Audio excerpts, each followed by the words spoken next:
안녕하세요. 사연을 부탁해입니다.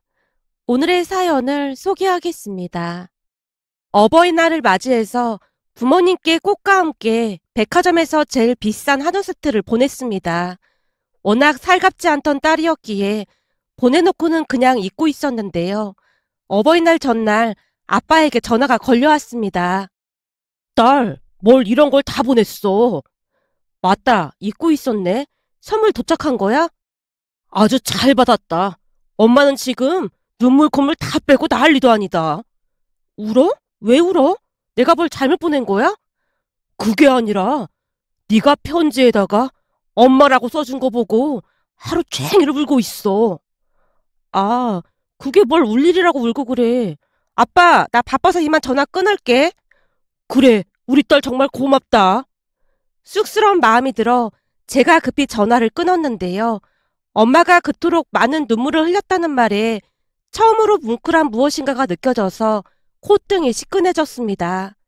사실 부모님은 제가 고등학교에 입학하던 무렵 이혼을 했습니다. 그때 이후 생모는 단 한 번도 저를 찾아오지 않았고 저 또한 생모에 대해 어떠한 정도 없었기에 그립거나 하지도 않았습니다. 그러다 보니 저는 마음이 얼음장처럼 차갑고 아무런 감정도 없는 그런 사람이라고 손가락질을 받기 일쑤였습니다. 아마도 그런 성격은 생모를 닮은 모양으로 생모 또한 감정이 전혀 없는 사람처럼 항상 냉정하기만 했으니까요. 지금 다시 생각해봐도 그런 생모와 아빠가 어떻게 결혼까지 하게 된 것인지 이해가 되지 않는 부분입니다.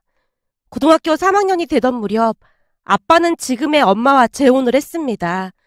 엄마는 생모와는 전혀 다른 사람으로 무척 감성적인 모습이었다고 해야 할까요? 아침에 일어나면 놀랄 정도로 많은 반찬으로 밥상이 차려져 있었어요. 생모는 늘 빵이랑 우유 또는 시리얼을 식탁에 놓아두고 냈기에 차려진 밥상을 보고 많이 놀랄 수밖에 없었습니다. 하지만 워낙 살갑지 않은 성격이었던 저는 그런 엄마의 마음을 거부하기 바빴어요. 그때 당시에는 그냥 모든 것이 귀찮기만 했으니까요. 차려진 밥을 본척만척 학교에 가는 제 모습에 엄마가 안절부절 못했지만 모든 사람이 손가락질을 했듯이 저는 이미 마음이 꽁꽁 얼어붙어 있었기에 미안하거나 그런 마음조차도 들지 않았습니다. 물론 단 한 번도 엄마라는 말을 한 적도 없었고요. 그렇게 시간이 지나 저는 대학에 입학을 했는데요. 다행이었던 것인지는 잘 모르겠지만 머리 또한 생모를 그대로 닮은 모양으로 공부 하나만큼은 자신이 있었습니다. 생모가 머리가 좋았었다는 말을 자주 듣곤 했었으니까요. 그 뒤 예상했던 대로 명문대에 합격을 했고 바로 대학 기숙사에서 생활을 했습니다. 집에는 명절 정도에만 내려갔지만 내려갈 때마다 엄마가 진수성찬을 차려서 기다리고 있었어요. 저는 그런 엄마에게 단 한 번도 엄마라고 부른 적도 없었고 사실 엄마라는 생각조차 하지 않고 있었습니다. 그도 그럴 수밖에 없었던 것이 나를 낳아준 생모조차도 제게 따뜻한 말 한마디를 해준 적이 없었는데 피 한 방울 안 섞인 새엄마가 나란 존재를 딸로 받아들이고 좋아해 줄 것이라고는 생각조차 해본 적이 없었거든요. 하지만 엄마는 마음 따뜻한 사람으로 한결같은 모습이었습니다. 수능 전날에도 수능에 가지고 갈 도시락을 열심히 준비하고 있었으니까요. 혹시나 제가 도시락을 안 가지고 갈까봐 노심초사하는 모습이었으니까요. 그 모습에 제가 무심결에 도시락을 집어들자 세상을 다 가진 듯 엄마가 좋아서 어쩔 줄을 몰라 했습니다. 그리고 제가 명문대에 합격을 했을 때도 펄쩍펄쩍 뛰면서 여기저기 전화까지 해서 자랑을 했는데요. 저는 그 모습이 너무나 낯설기만 했습니다. 그때 당시 제 머릿속에는 당신 배 아파 낳은 자식도 아닌데 어떻게 저럴 수가 있을까 하는 생각만 가득했거든요. 사실 저는 엄마가 가식적이라는 생각마저 하고 있었으니까요. 그 뒤 저는 알아주는 대기업에 취업 후 부모님께 선물을 보냈는데요. 제 선물을 받고는 엄마가 좋아서 눈물까지 흘렸다는 말을 들었습니다. 그런데 그날 전화를 끊고 난 뒤 아빠가 다시 전화를 걸어왔습니다. 영주야, 아빠가 할 말이 좀 있는데 말이야. 할 말? 무슨 말인데? 그게 그동안 네가 엄마에 대해 몰랐던 게 있는데 이제는 너도 알고 있어야 할 것 같아서 말이야. 내가 몰랐던 거라니? 무슨 말인데 그래? 사실은 네 엄마한테 네 또래 딸이 있었는데 사고로 세상을 떠났어. 그러니까 딸이 아빠랑 한나란 시에 세상을 떠난 거지. 그러다 보니 아무래도 너한테 애착을 느꼈던 것 같아. 엄마가 낳았던 딸도 너처럼 얼굴이 새하얗고 눈도 너랑 꼭 닮았다고 하더구나. 사실 그동안 쭉 혼자 살던 네 엄마가 너보고 재혼을 결심했다고 해도 틀린 말이 아니었거든. 난 그런 줄은 몰랐는데. 아빠가 이런 말하는 건 네가 엄마를 오해하고 있는 것 같아서 하는 말이야. 내가 딱히 뭐라 말한 것도 없었는데. 네 눈빛에 고스란히 써있으니까 하는 말이야. 네 엄마 그렇게 나쁜 사람 아니다. 네 편지 받고 얼마나 눈물을 흘렸는지 모른다. 단지 네가 엄마라고 불러줬다고 말이야. 그러니까 너도 너무 밀어만 내지 말고 엄마 마음을 조금이라도 알아줬으면 좋겠구나. 아빠의 말에 알았다고 짧게 대답을 했지만 제게는 엄마의 과거가 꽤 크게 다가왔다고 해야 할까요? 생모와는 다르게 마음이 무척이나 여린 엄마가 남편과 딸을 한날 한시에 잃고 지금껏 버텨온 것만으로도 대단하다는 생각이 들었으니까요. 그날 아빠의 말은 그동안 오해하고 있던 엄마를 이해하는 계기가 되었습니다. 살면서 측은지심이라는 마음을 느낀 게 처음이었다고 해도 과언이 아니었으니까요. 그 뒤 엄마를 의심하고 또 의심했던 것이 많이 미안해졌기에 그 주 주말 오랜만에 본가에 내려갔습니다. 아무런 말도 없이 내려온 모습에 부모님의 얼굴에는 놀라움과 기쁨이 교차하고 있었어요. 네가 연락도 없이 웬일이야? 그냥 딱히 할 일도 없고 심심해서 내려갔어.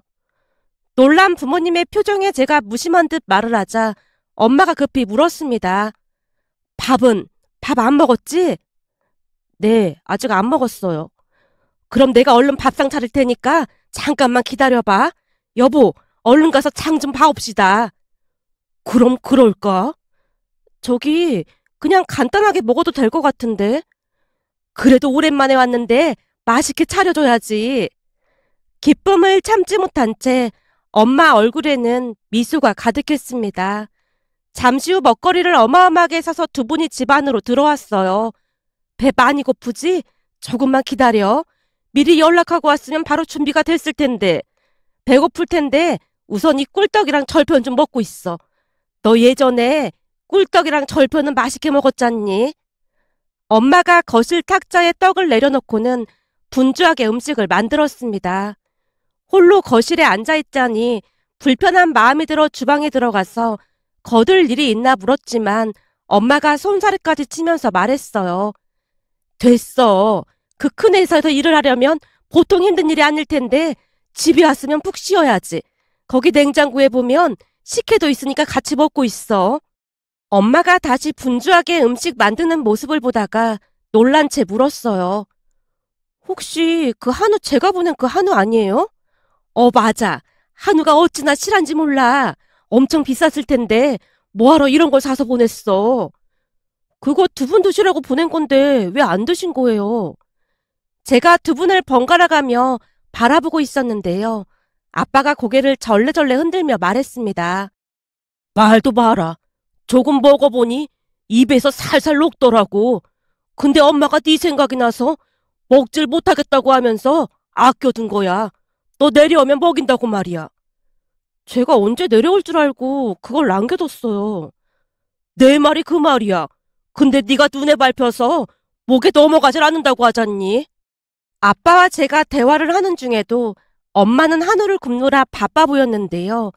얼굴에 행복한 미소가 만개해 있었습니다. 순간 먼저 보냈다는 엄마의 친딸이 떠올랐는데요. 어쩌면 엄마는 친딸에게 못해줬던 것을 제게 해주고 싶었던 게 아닌가 싶었습니다. 그날 정말 오랜만에 가족들이 둘러앉아 맛있게 식사를 했는데요.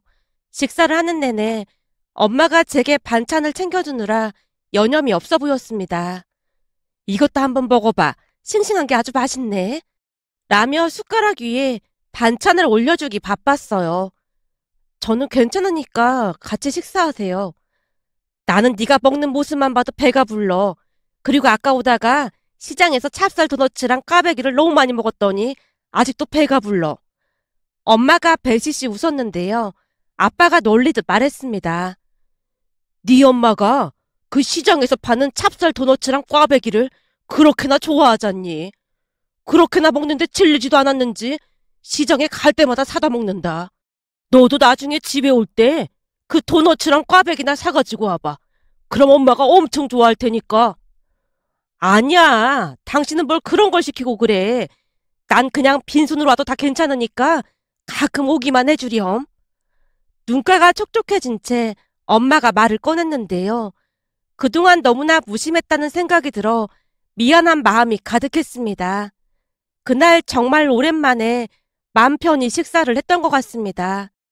생모와 살 때도 단 한 번도 맘 편히 식사를 해본 적이 없었고 대학을 가서도 취업을 해서도 제게 있어 밥은 그저 한 끼 때우는 수준에 불과했으니까요. 그저 제가 찾아가는 것만으로도 그토록 반기는 모습에 곧 다시 찾아올 것을 다짐하고 올라왔습니다. 그렇게 몇 달이나 지났을까요? 어느 날 아빠에게 전화가 걸려왔어요. 딸, 아빠가 전화를 할까 말까 망설이다가 전화했는데 말이야. 왜? 무슨 일인데 그래? 사실은 내일 모레 엄마 생일인데 전화라도 한 통 해주면 좋겠거든. 그때도 말했지만 엄마한테 가족이라고는 우리밖에 없는데 서로 챙기면 좋을 것 같아서 전화했어. 못 내려오면 그냥 전화라도 한 통화 해줘. 내일 모레면 시간 낼 수도 있을 것 같아. 정말? 평일인데도 가능한 거야? 지금은 바쁘지 않아서 쉴 수 있을 거야. 내려갈게. 알았어. 그럼 엄마한테 그렇게 전할게. 아빠가 신난 목소리로 전화를 끊었습니다. 그렇게 엄마 생신날이 되었고 나름 선물을 준비해서 본가로 내려갔는데요. 문득 전에 엄마가 찹쌀 도너츠와 꽈배기를 좋아한다는 생각이 났습니다. 결국 본가로 가던 중 시장에 들러서 도너츠 가게로 향했는데요. 시장에 들어가 본 적이 오래돼서 위치를 몰라 두리번거리고 있었어요. 순간 소란스런 소리에 고개를 돌렸는데 그곳에서 어떤 아줌마가 엄마에게 빈잔을 주고 있었어요. 조금 가까이 다가가서 이야기를 들어보니 같은 동네에 사는 아줌마로 평소 말이 많은 그런 사람이었습니다. 피 한 방울도 안 섞였고 거기다 엄마라고 부르지도 않는다면서 딸은 뭔 놈의 딸이야. 남의 자식 걷어봐야 아무 소용도 없는 거야. 남의 집 일에 당신이 왜 왈가왈부하는 거요? 왜? 내 생일이라 우리 딸이 내려온다고 하니까 부러워서 그러나? 내가 부러워하긴 뭘 부러워한다고 그래. 내가 언제 부러워했어? 증거 있어? 내가 이런 말까지 안 하려고 했는데 그쪽 자식들이 한 번을 안 내려오니까 부러워서 그런 거 아닙니까? 우리 자식들이 안 내려오긴 왜 안 내려와? 내려와도 일이 있어서 금방 올라가서 그런 것뿐이구만. 그리고 하는 일이 얼마나 잘 되면 내려오기가 힘들겠어. 우리 딸은 잘 나가는 대기업 다니는데도 내 생일이라고 내려온다고 했는걸요? 사람이 마음만 있으면 충분히 내려올 수도 있는 거지. 그게 다 마음이 없으니 그런 거 아니겠습니까? 그러니까 남의 집 일에 신경 쓰지 말고 집안 단속이나 잘하세요. 뭐가 어쩌고 어째? 딸 같은 소리 하고 앉았네. 내가 걔를 몰라서 그래? 이 마음이 얼음장까지 차가운 사람인데 그 입에서 절대 엄마라는 말 안 나올걸? 나중에 팽이나 당하지 말고 먹고 살 국리나 하셔. 사람이 얼마나 아둔하면 그런 걸 눈치도 못 채고 내려온다는 말 한마디에 헤헤거리고 있어. 참 한심하다 한심해. 새엄마 주제에 어디서 딸을 운운하고 있어. 라며 아줌마가 엄마를 몰아붙이고 있었는데요. 주변에서 다들 한마디씩 하자 엄마가 당황하는 모습이었어요. 그렇긴 하지. 어디 낳아준 친엄마보다 새엄마한테 정이 가겠어. 머리 검은 짐승은 거두는 게 아니라는 말도 있잖아. 사람들이 수근거리는 소리에 엄마의 눈에서 금방이라도 눈물이 떨어질 것만 같았습니다. 그 모습에 저도 그만 이성의 끈을 놓고 말았어요. 순식간에 사람들을 밀치고 엄마 곁으로 가서 소리쳤거든요. 엄마, 대체 여기서 뭐 하고 있는 거야? 네가 여기 왜 있는 거니? 엄마가 놀란 표정으로 저를 바라봤습니다. 엄마 좋아하는 찹쌀 도너츠 사러 왔지. 내가 좋아하는 도너츠? 라고 묻고 있던 엄마를 모른 척 한 채 옆에 있던 아줌마를 노려보며 소리쳤어요. 아줌마가 뭔데 우리 엄마한테 새엄마 내보내 그딴 식으로 말하는 거예요? 때로는 피를 나눈 것보다 더 진한 것이 있기 마련인 거거든요. 우리 엄마 말처럼 아줌마 자식들은 피를 나눴는데도 한 번도 안 내려온다면서요. 그런 아줌마가 우리 엄마한테 그런 말할 자격이나 있는 건가요? 엄마, 이런 사람을 뭐하러 상대하고 있어? 얼른 집에 가자. 라며 엄마 손을 잡아 끌었고 엄마가 어리둥절하지만 밝은 표정으로 따라왔습니다. 그날 처음으로 기세등등한 모습이었다고 해야 할까요? 다 같이 둘러앉아서 식사를 하며 이런저런 이야기를 나눴는데요. 평소에는 눈치 보기 바빴던 엄마 입에서 많은 말들이 새어나왔습니다. 아까 시장에서 그 여자 말이야. 그동안 지는 자식이 셋씩이나 있다고? 그 여자가 나를 얼마나 무시했는지 몰라. 나보고 세상에서 제일 박복한 여자라고 그렇게나 놀려댔다니까. 그렇게 힘들게 하는데 뭐하러 만났어요. 나도 안 마주치려고 무진장 노력했지. 근데도 따라다니면서 그렇게 귀찮게 하더라니까. 하필이면 시장에서 딱 마주쳤는데 또 그렇게 나불대는 거 있지. 얼마나 할 일이 없으면 그러고 다니겠어. 앞으로는 마주쳐도 그냥 모른 척 하세요. 진짜 이상한 사람이야. 그렇잖아도 그럴 생각이야. 근데 아까 나한테 엄마라고 하는 소리 듣고 그 옆에 내 얼굴이 누렇게 뜨더라니까. 10년 묵은 채증이 다 내려간 것 같아. 딸, 정말 고맙다. 엄마한테 엄마라고 하지 아빠라고 하나? 그게 뭐가 고맙다고 난리예요. 제가 무심한 듯 대답했는데요. 순간 엄마의 논시울이 붉어지면서 두 눈에서 눈물이 흘러내렸습니다. 엄마, 제가 무슨 말실수라도 한 거예요? 아니, 그게 아니라 그냥 다 고마워서 그래. 라며 엄마가 처음으로 친딸 이야기를 꺼냈습니다. 엄마 말에 의하면 먹고 사느라 바빠서 딸을 잘 챙길 틈도 없었다고 했습니다. 오죽했으면 딸이 가장 좋아했던 것이 아빠 트럭을 타고 엄마를 마중 나가는 일이라고 했으니까요. 그러던 어느 날 남편과 딸이 엄마를 마중 나오던 길에 사고로 세상을 떠났다고 했습니다. 엄마가 슬픈 목소리로 말을 이어갔어요. 좋은 거 맛있는 거 많이 사주려고 악착같이 돈만 벌었는데 그렇게 허망하게 떠날 줄 몰랐어. 돈 많이 벌어서 해주고 싶은 게 많았는데 한동안 거의 미친 사람처럼 살았어. 그러다 몇 년 후에 네 아빠를 만나서 다시 사람답게 살게 됐고 말이야. 네 아빠 말이 네가 엄마 사랑을 못 받아서 많이 차갑다는 말을 했는데 그 말이 내 마음을 움직인 것 같아. 왠지 하늘에서 내려준 인연이라는 생각이 들었거든. 그게 말이야. 거기다 내가 그럴 수밖에 없었던 거지. 라며 잠시 말을 멈추고는 눈치를 보던 엄마가 다시 말을 이어갔습니다. 사실은 그쯤에서 꿈을 꿨는데 딸이 나와서는 이제는 행복하게 잘 살라고 하는 거야. 꿈이 어찌나 생생하던지 그래서 더욱 용기를 냈던 것 같아. 그러니까 하늘이 맺어준 인연이다 그 말이야. 엄마의 꿈 이야기에 미신이란 생각이 들긴 했지만 왠지 그럴 수도 있다는 생각도 들었습니다. 그냥 생모와는 다르게 긍정적이고 밝은 엄마의 모습에 그럴 수도 있다는 확신마저 들었으니까요. 그 뒤에 우리 가족은 더욱 단단해져 갔고 지금은 그 어떤 가족보다도 행복하게 잘 살고 있습니다. 몇 번인가 생모에게 연락이 오긴 했지만 굳이 만나야 할 이유도 없었기에 만나지 않았고요. 며칠 전에도 본가에 내려갔는데 제가 사간 찹쌀 도너츠와 까베기를 맛있게 드시던 엄마 모습이 떠올라서 이렇게 글 남겨봅니다. 앞으로도 우리 가족에게 행복한 일만 가득했으면 좋겠습니다. 오늘의 사연은 여기까지였습니다. 즐겁게 보셨다면 구독, 좋아요 부탁드립니다. 고맙습니다.